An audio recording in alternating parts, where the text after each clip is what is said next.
The Dodgers became the 8th franchise to win back-to-back titles with their win over the Blue Jays in the most recent Fall Classic.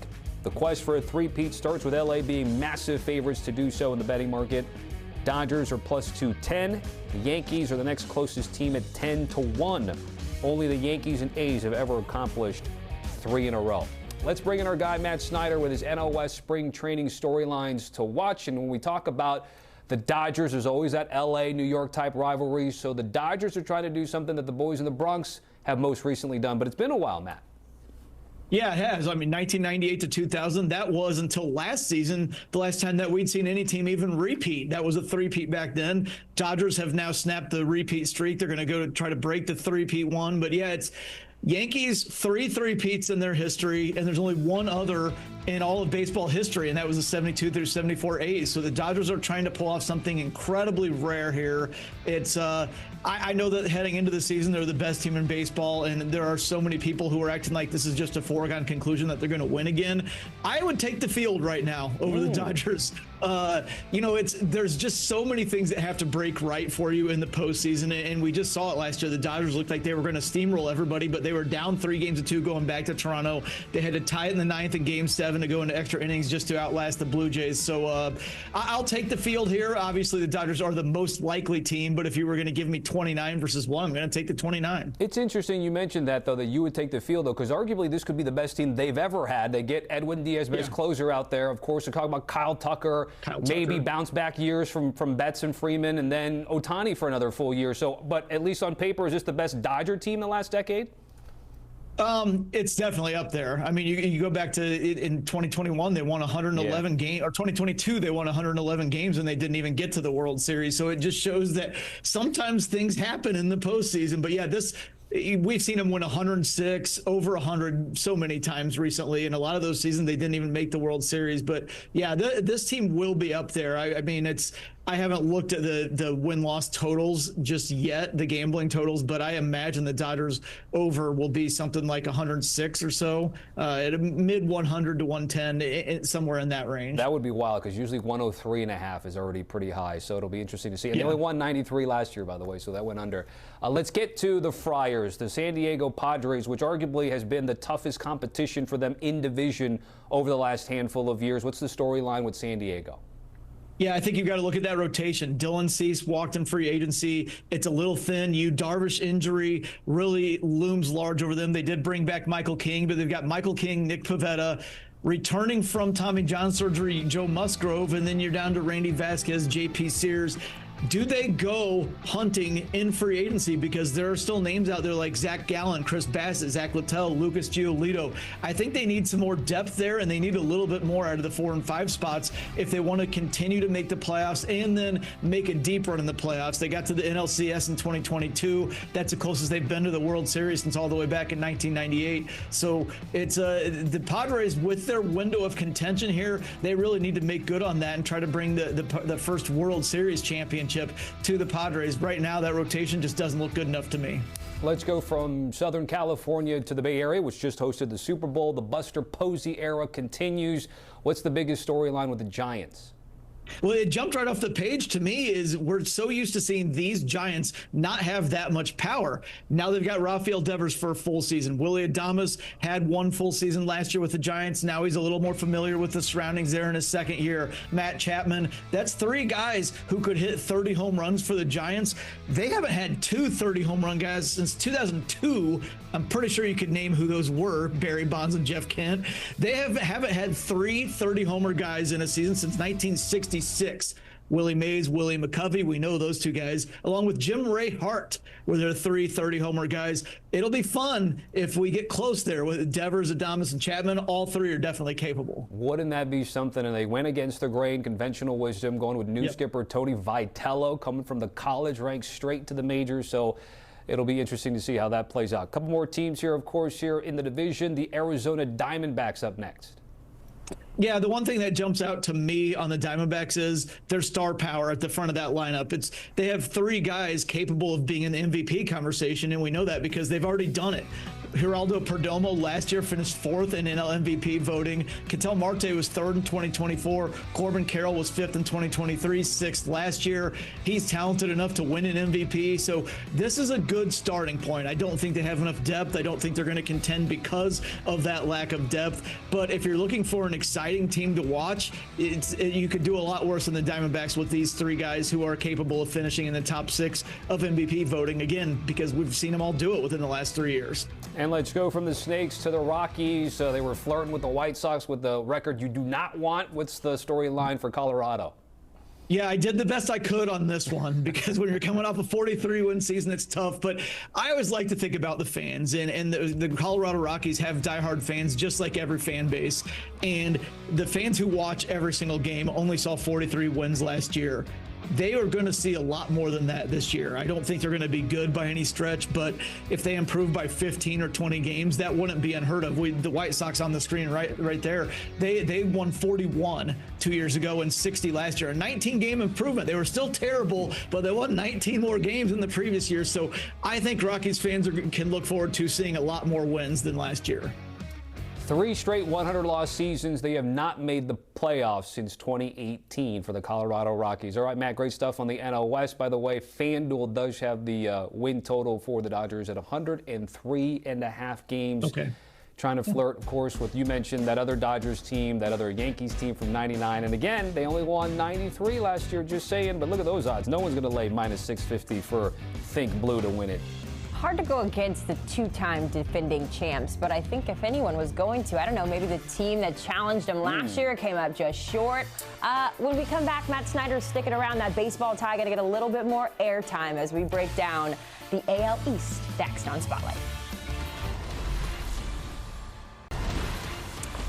We continue our baseball preview, taking it back to last fall. We already talked about the Dodgers of it all. So let's talk about the Blue Jays. Obviously, that World Series title ultimately went in favor of the defending champs, leaving Toronto with just their thoughts and a whole lot of offseason to determine how they can get back. Well, they are officially back out on the diamond, getting ready out there at spring training. So we're going to tackle the AL East with our guy, Matt Snyder. I told you guys yesterday, get used to seeing him on our airwaves here as we get ready for the baseball season to get started.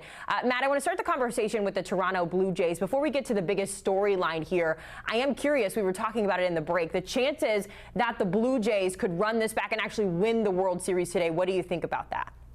Yeah, I mean, decent, relatively speaking, right? Like the teams that have a good chance to win the World Series, the odds are like 10 to 12% usually. Dodgers are probably over 20 this year, but most teams that are very good teams, it's a 10% chance or so. And I do think that Blue Jays are probably in that range. I like the rotation there. They've got the veterans and Gossman and Bieber. You've got the kid and Trey Savage. We're going to see him for most of this season. I assume they'll limit his innings a little bit, but man, he was great in the postseason. So kind of have a little bit of momentum going to this year. And you look at the offense, it's a good, well-rounded offense, top to bottom. I don't know if George Springer is going to be as good as he was last year at his age, but he was unbelievable. And they've got some good role players with versatility like Addison Barger and Ernie Clement, Dalton Varsho in center field, so much speed, so much power. He had over 20 home runs and he played like roughly half the season last year. They have a lot of those different pieces all over the roster. And then they've got the superstar in Vladimir Guerrero Jr. holding everything together in the middle. So I definitely think that they have the pieces to make a deep run. It's always hard to get everything going right exactly at the right time like they did last year. And man, they were right there. I know, and unfortunately this year, Matt, they got to do without Bo Bichette. Obviously, when we look at a storyline to watch, that feels like one of the bigger ones going into spring training. Yeah, absolutely. For the Blue Jays, for me, it is with the departure of Bichette, you're going to need some people to step up. And you know, I also, as I just mentioned with George Springer there, don't think he can be nearly as good as he was last year. He was unbelievable as he's getting up toward his late 30s. You probably can't expect him to do that again. So where are you going to look? You're going to look to Anthony Santander, who basically the Blue Jays got nothing from him in the first year of his contract last year, and they still made the World Series. He hit 44 home runs a couple of years ago for the Orioles, so he's plenty capable. They also added Kaz Akamoto to play third base. He's another guy who could step up, who could help fill that void with Bichette having signed with the Mets. So the Blue Jays, again, they have the pieces there. It's just going to be, hey, one of their main guys in Bo Bichette, they need people to step up, and I do think they have the guys who can do that. Let's pivot to the New York Yankees, where all fans can think about is seeing Garrett Cole back on the mound. Of course, had that Tommy John surgery, missed all of last year here. I'm assuming that that's one of the bigger storylines here in spring training here, Matt. Yeah, absolutely, especially because Brian Cashman recently caught a bunch of flack for the Yankees basically just running it back from last year, which, I mean, they pretty much are. It looks like right now one of the only guys that was not on the roster last year was Ryan Weathers, who they acquired from the Marlins, but it's mostly the same. But Cashman, his pushback was, hey, we're going to get stuff like Cam Schlittler is going to be up all year. Will Warren is going to be up all year. Garrett Cole is coming back. And I think that's the big piece, right?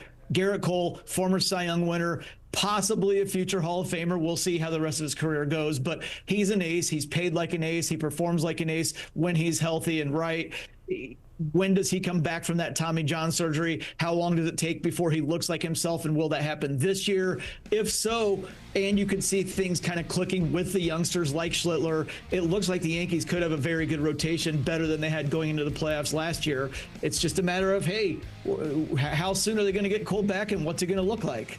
Yeah, it's looking like reports are saying late May, early June for Garrett Cole, so we'll have to wait and see because, to your point, he can be such an impact guy there on the mound. Yeah. Let's talk about a different Garrett and Garrett Crochet and the Boston Red Sox. When I talked to you yesterday, it was all about Roman Anthony and being excited about the future of that young talent here. But what else excites you? I know that the fan base has been a little bit critical of what Boston has done this offseason. What makes them happy? Well, it's all about the rotation right now. It's Garrett Crochet at the top, as you said, elite, top-level ace. He's right there with Tarek Skubal for the best pitcher in the American League. He could well win the Cy Young this year after being the runner-up to Skubal last year. When you look for a top-notch rotation, you look for an ace at the top, and they've got that in Crochet. Then you look for two other guys who could be frontline starters. They've got those now as they acquired them this offseason in the lefty Ranger Suarez and the righty veteran Sonny Gray. So that's through your three. You also need depth. Brian Bayo in the 4 spot looks a lot better there than, say, the 2, as he has been in the recent past for the Red Sox at times. Cutter Crawford, a lot of talent there. They have some depth as well. Connolly Early, Johan Oviedo. They have so much depth here that they could absorb an injury or two at different points in the season. They even have some guys hurt, like Tanner Houck, who's going to miss all of this season after Tommy John surgery. But as I said, what you look for in a top flight rotation is have the ace at the top. They've got that. Have two other guys who can look like frontline starters. They've got that. Have 4 and 5 starters who are capable of looking more like mid-rotation guys. They've got that. Have depth in case you have injuries that you need to absorb. They have that. This could well be the best rotation in baseball this season.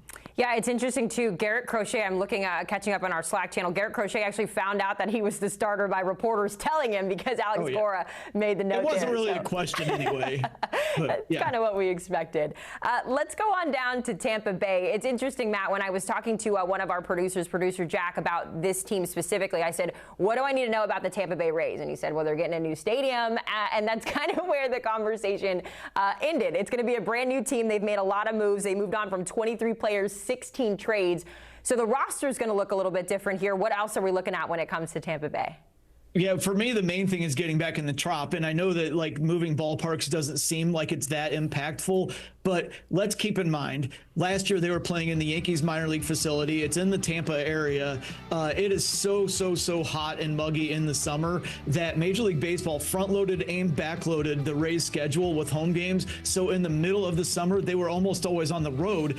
And I thought that that would catch up to them, and it did. All those road trips stacked up back to back to back. From June 27th to August 21st, the Rays were 15-32, and that is what buried them last season. Now they're back home. I know there are a lot of new faces, but that's what the Rays do. They mix and match. They get everything they can out of the margins of the roster. And I think having the continuity of their schedule just being completely normal this year instead of totally loaded in the middle with all road trips. At one point, they had something like 22 out of 25 games were on the road, and then they came home for 6 home games, and then they went out for another extended road trip, and that's when their season fell apart. They're not going to have that this year because they're going to be back inside of the Trop, and I do think that that will make a big difference in how things go for them this year. We always love being in our home, whatever it is, our home space, our home stadium. You always perform your best there, so I'm with you.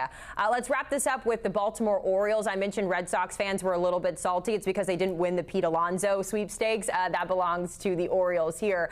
The pitching rotation, Matt, could maybe use a little bit more work, but it is exciting to think about the potential of the polar bear in that offense. Well, that's the thing. We paid so much attention, and myself as well, to the Orioles rotation last year because it was so bad. But if you looked at the offense, they really had a lot of underachievers offensively, and they should have been a better offense. And one of their biggest problems was they couldn't hit for power against left-handers. Well, what do? They go out and they trade for Taylor Ward, a righty power hitter, and then they go grab Pete Alonso. That's going to make a big difference in the lineup, and especially with Alonso hitting in the middle of that order, I think there are reverberations that can be felt. I think Jackson Holliday and Jordan Westberg in front of Pete Alonso will benefit. If Adley Rutschman behind Alonso has a lot more traffic in front of him, he'll get better pitches. I think Rutschman could be due for a bigger year as well. So I think the offense as a whole, not just Alonso, but also adding Taylor Ward in there, they needed help on offense. And while we are going to continue to pay attention to that rotation, one of the main reasons the Orioles fell apart last year was the offense just wasn't good enough for an organization that had developed so many young hitters. They need that offense to produce this year. And with the additions of Ward and Alonso, I think they're going to be a lot better. It's a 5-year, $155 million deal there for the Polar Bear. Kind of sounds like your contract with us, right? Here at CBS, Matt Snyder. Pretty close. We appreciate your time. Baseball season just getting underway here on really across the world when we think about baseball. Matt Snyder, we certainly appreciate your time and your insight here when it comes to the AL East. All eyes on the Yankees at the top of that division in terms of who's going to win it. But Snides told you, the Blue Jays, they have a chance if they can put it all together at the right time. Maybe they will win the World Series this year.